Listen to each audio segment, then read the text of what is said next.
श्री पुत्रप्राप्त्यष्टकम्। प्रह्लादवरदं श्रेष्ठं राज्यलक्ष्म्या समन्वितं पुत्रार्थं प्रार्थये देवं मट्टपल्याधिपं हरिं। सुतं देहि सुतं देहि सुतं देहि। भरद्वाजहृदयान्ते वासिनं वासवानुजं पुत्रार्थं प्रार्थये देवं मट्टपल्याधिपं हरिं।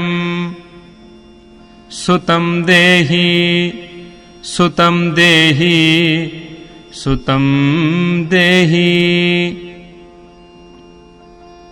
शुश्रोण्यापूजितं नित्यं सर्वकामदुघं हरिं पुत्रार्थं प्रार्थये देवं मट्टपल्याधिपं हरिं। सुतं देहि सुतं देहि सुतं देहि।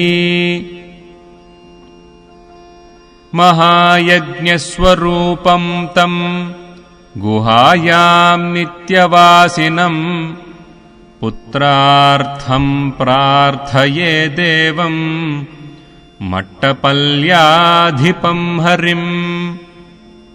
सुतं देहि सुतं देहि सुतं देहि। कृष्णातीरविहारं तं कृष्णां रक्षितवान् स्वयं पुत्रार्थं प्रार्थये देवं मट्टपल्याधिपं हरिं। सुतं देहि सुतं देहि सुतं देहि। यममोहितक्षेत्रेऽस्मिन् नित्यवासप्रियं परं पुत्रार्थं प्रार्थये देवं मट्टपल्याधिपं हरिं। सुतं देहि सुतं देहि सुतं देहि।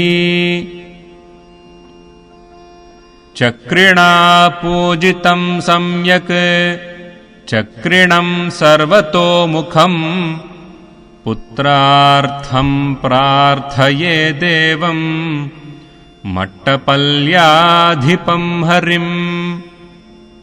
सुतं देहि सुतं देहि सुतं देहि।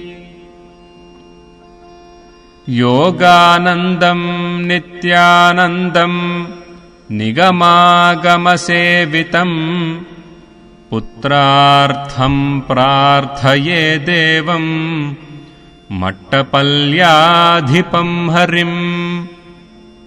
सुतं देहि सुतं देहि सुतं देहि। श्रीनृसिंहं हृदि ध्यात्वा मुक्कुर्नृहरिणा कृतं ये पठन्त्यष्टकं नित्यम् इष्टप्राप्तिर्भविष्यति।